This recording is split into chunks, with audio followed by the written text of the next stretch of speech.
Ya, yang pasti sebenarnya dia harus bermain lebih dewasa. Sebenarnya Sadio ini kan adalah pemain yang memang sudah tumbuh dari usia muda, bahkan ketika masih usia 19 atau 17 tahun dia menjadi pemain yang sibuk ya bolak-balik ke timnas U19, kemudian 23, kemudian sampai ke senior hingga akhirnya.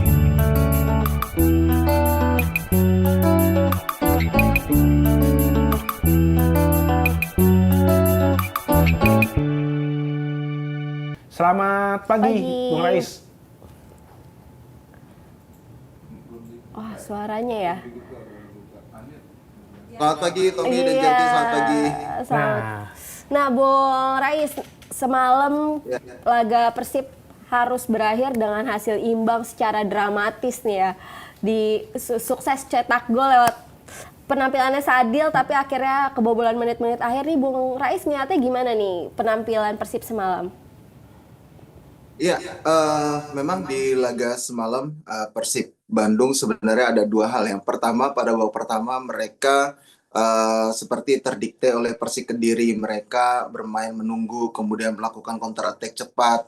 Banyak walaupun dengan strategi itu ada beberapa peluang juga yang mereka hasilkan. Bahkan kalau menurut saya ada sekitar 3 peluang lah yang bisa mengancam gawang Persik Kediri. Sementara di babak kedua mereka memulai dengan tampil menekan lebih dulu hingga akhirnya ada beberapa pergantian pemain yang mereka lakukan dan pada akhirnya Sadir Ramdhani mampu mencetak gol. Namun setelah mencetak gol memang Persik Kediri mencoba untuk lebih mendominasi di laga tersebut hingga akhirnya Sadil terkena kartu merah karena memang ya kesalahan yang kalau menurut saya Sadil yang dilakukan tidak perlulah dua kartu kuning yang didapatkan di laga semalam. Kemudian akhirnya Persik pada masa injury time babak kedua mampu menyamakan kedudukan. Jadi memang sebenarnya kedua tim kalau menurut saya memang pertandingan layak berakhir dengan skor imbang di laga semalam karena kedua tim sama-sama menampilkan permainan yang baik di laga tadi malam. Bang Rais kan tadi juga sempat menyinggung mengenai Sadil Ramdhani yang memang sebenarnya awalnya memberikan angka kepada Betul. Persib, namun karena satu dan lain hal akhirnya mendapatkan kartu kuning kedua dan diganjar kartu merah. Yang akhirnya sempat ada istilah yang tadi sempat disinggung sama Kak Janti juga, from hero to zero. Nah, kira-kira apa yang harus dipelajari oleh Sadil Ramdhani di laga-laga selanjutnya nih Bang Rais? Ya, yang pasti sebenarnya dia harus bermain lebih dewasa. Sebenarnya Sadil ini kan adalah pemain yang memang sudah tumbuh dari usia muda, bahkan ketika masih usia 19 atau 17 tahun dia menjadi pemain yang sibuk ya bolak-balik ke timnas U19, kemudian 23, kemudian sampai ke senior hingga akhirnya saat ini ya walaupun di masa Sinteyong setelah Piala Asia ya 2023 yang kita mainkan di 2024 itu yang ketika dia dipulangkan dia tidak lagi mendapat panggilan. Tapi Sadil adalah salah satu yang menurut saya pemain potensial yang pernah dipunya oleh Indonesia gitu, terutama di sisi sayap. Nah, sekarang dia harus bermain lebih dewasa lagi, lebih wise lagi, lebih bijak ya sebenarnya bukan lebih dewasa, lebih bijak lagi dalam pertandingan. Kalau secara skill individu Sadil sudah mempunyai itu. Dia adalah pemain yang punya skill yang mumpuni, terutama untuk bermain di posisi sayap. Jadi tinggal dia harus bermain lebih bijak lagi karena terkadang dia memang melakukan pelanggaran-pelanggaran yang tidak perlu dalam situasi yang tidak terlalu berbahaya bagi timnya, tapi dia melakukan pelanggaran yang tidak perlu yang akhirnya merugikan tim. Saya ingat waktu itu pernah menyaksikan dia langsung di Piala AFF U19 waktu itu di Myanmar ya waktu itu dia terkena kartu merah. Pak, kalau saya tidak salah itu di babak semifinal waktu itu lawan Thailand kalau saya salah. Lawan Thailand. Nah dia terkena kartu merah.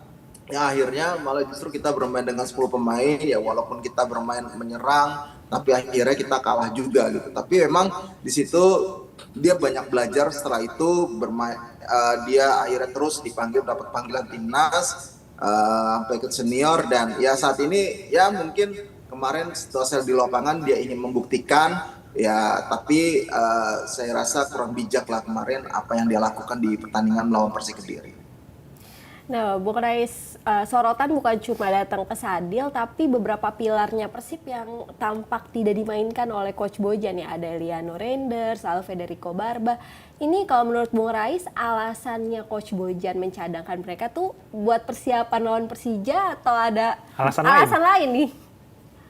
Kalau kemarin kan memang diungkapkannya kan memang ketika sebelum lawan Persik Kediri kedua pemain ini sakit ya gitu ataupun cedera. Tapi memang saya rasa juga Coach Bojan juga berpikir juga saya rasa di setiap pertandingan dia ingin menang, dia ingin menampilkan permainan terbaik. Tapi di tengah padatnya jadwal, kemudian ketatnya kompetisi, dia harus berpikir cermat juga gitu. Ketika ada pemain yang kurang fit, dia pasti tidak ingin terlalu memaksakan karena kedepannya masih ada pertandingan penting yang dihadapi. Terdekat, dia sadar betul bahwa ada partai besar, partai penuh gengsi yang harus dimenangkan oleh timnya. Apalagi melawan Persija, mereka akan bermain di kandang sendiri terlebih dahulu gitu. Jadi memang ada beberapa hal yang mungkin dia perhitungkan. Tapi kalau saya lihat di dalam skema bermain yang ataupun komposisi pemain yang diturunkan kemarin, sebenarnya ini juga komposisi yang memang biasa dia mainkan jika ada beberapa pemain yang cedera, misalkan seperti Federico Barba cedera, ya pasti yang akan menjadi duet adalah Julius Cesar dan juga Patricio Marpicardi di sebagai bek tengah. Kemudian Eleanor Renders ketika tidak ada, sudah ada Friandra Dewangga yang mendapat kepercayaan, ataupun Fred Putros, kemudian ada Kakang Rudianto di situ yang ada di posisi bek sayap. Jadi memang komposisi skuad ini yang memang menjadi pakemnya oleh Coach Bojan Hudak ketika di dalam semusim terakhir lah, baik di ACL2 maupun di Super League. Jadi memang kalau kemarin saya rasa dia memang menurunkan pemain terbaik yang dia punya, yang sejauh ini memang menjadi andalan dia, menjadi pakemnya dia. Di tengah memang ada Federico Barba maupun Eleanor Renders yang tidak dimainkan. Bung Rais, dengan pertandingan antara Persib dan juga Persik semalam ini membuat Persib sekarang berada di peringkat ketiga klasemen. Betul. Terpisah di peringkat kedua ada Persija dengan poin yang sama, dengan selisih gol yang berbeda. Di peringkat utama ada Borneo. Nah, dengan adanya Persib di bawah Persija secara peringkat klasemen, apakah ini membuat rasa percaya diri atau mentalitas Persija ini menjadi lebih percaya diri ketika akan menjamu Persib atau dijamu Persib tanggal 11 bertandang nanti? ke markas Persib ya? Ya, pastinya itu akan menjadi salah satu tambahan motivasi ya bagi para pemain Persija Jakarta, di mana mereka berhasil meraih hasil positif dalam beberapa pertandingan terakhir. Apalagi kemarin di kandang sendiri mereka berhasil menang atas Persija Jepara. Tentu terlebih juga bagi para pemain muda di Persija. Kemungkinan besar juga Mauricio Sosa akan mempercayakan lagi potensi pemain muda yang dia miliki, terutama kemarin itu ada Arlian Sabdul Manan yang menjadi starter. Jadi saya rasa ini kesempatan jika nanti dipercaya bagi para pemain muda Persija untuk bisa membuktikan bahwa mereka memang layak berada di tim ini untuk partai sebesar menghadapi Persib Bandung gitu. Nah ya, ini yang harus diwaspadai oleh para pemain Persib setelah dalam tren positif yang mereka dapatkan, tapi akhirnya mereka agak sedikit terpleset di awal tahun ini di kandang Persik Kediri. Tentunya Bojan Hodak juga pasti ingin berbenah ya terhadap timnya. Dia tidak ingin kehilangan angka di kandang sendiri. Jadi memang papan atas ini akan sangat ketat, dan laga Persija akan menjadi salah satu penentu nanti kemungkinan besar siapa yang bakal menjadi juara di akhir musim nanti. Nah, obrolan kita rame banget nih Mas Tom di media sosial, banyak yang komen-komen. Kita bacain dulu sebentar ya Bung Rais. Ada salah satunya dari saya Bento 17, Morning Oke Zone, Persib gagal menang di kandang Persik Kediri, next laga El Clasico Persib optimis dapat poin penuh di Bandung, semoga wasitnya asing. Terus ada juga dari Mumuka 8513, walaupun seri versus Persik, tapi aku tetap yakin Persib bisa mengatasi Persija dalam laga derby nanti. Bravo Persib. Gitu. Nah ini Mbak, kan ada yang bilang nih, si saya Bento tadi bilang, Martin Pass sudah dekat, kayaknya hari ini sudah ada yang jemput ke Bandara Soekarno-Hatta. Waduh. Tapi kita nggak akan ngebahas tentang Martin Pass ke Bung Rais. Tapi ini kita sempat dapat kabar nih Bung Rais, ada kabar katanya Federico Barba ini di sosial media menyebut bahwa dia ingin cabut dari Persib. Apakah ini menjadi sesuatu yang berbahaya untuk Persib dalam laga menjelang pertandingan melawan Persija nanti, Bung Rais? Ya, kalau melihat situasi dari Barba sendiri, saya melihatnya ini adalah karena faktor keluarga ya. Memang dia tidak ingin jauh dari keluarga, sehingga dia butuh tempat untuk lebih dekat dengan keluarganya, entah di Italia ataupun di Eropa gitu, agar tidak terlalu jauh dengan keluarganya. Kalau dia suatu waktu kangen ataupun ada sesuatu dengan keluarganya, dia lebih dekat lah untuk bisa menyambangi keluarganya tersebut. Jadi memang situasinya memang agak sedikit pelik untuk Barba sendiri. Ini kaitannya dengan emosional ya, walaupun memang harusnya profesional, tapi sulit ya kalau sudah seperti ini semua bagi pemain untuk bisa mengeluarkan penampilan terbaiknya. Tapi saya rasa sebagai pemain profesional, Barba pun mungkin masih akan kemungkinan masih akan dimainkan nanti ketika menghadapi Persija Jakarta kalau kondisi dia memang fit nanti ketika menghadapi Persija gitu. Jadi saya rasa kalau soal kekhawatiran lini belakang Persib itu dihuni banyak sekali pemain-pemain yang berkualitas sebenarnya.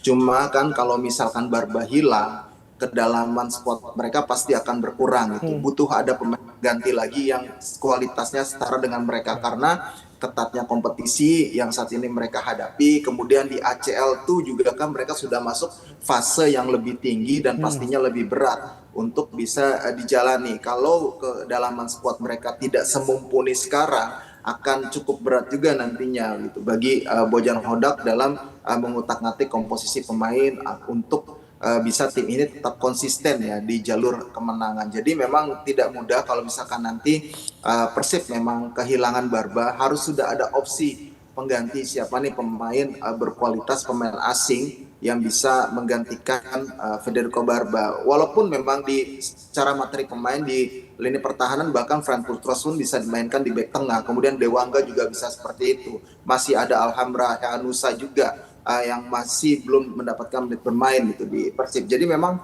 banyak sebenarnya pilihannya. Patricio Matrikari juga masih ada, Julio Cesar masih ada gitu. Jadi walaupun seperti itu masih butuh lagi tambahan satu lagi kalau Barba hilang, pemain belakang asing yang berkualitas yang kualitasnya setara dengan Barba. Nah, Bung Rais kan melihat laga semalam juga kabarnya Andre Jung mengalami cedera. Lalu Sade Ramdhani di kartu merah. Apa ini jadi kerugian besar untuk Persib atau Coach Bojan sebenarnya masih punya pemain-pemain yang bisa diandalkan lain ya nih Bung Rais? Ya, kalau berbicara Andre Jung, saya rasa kemarin saya lihat dia tuh terkena hamstringnya. Biasanya kalau hamstring sih harusnya tidak terlalu lama. Mudah-mudahan ya, karena kalau dia itu ketarik sih saya lihatnya.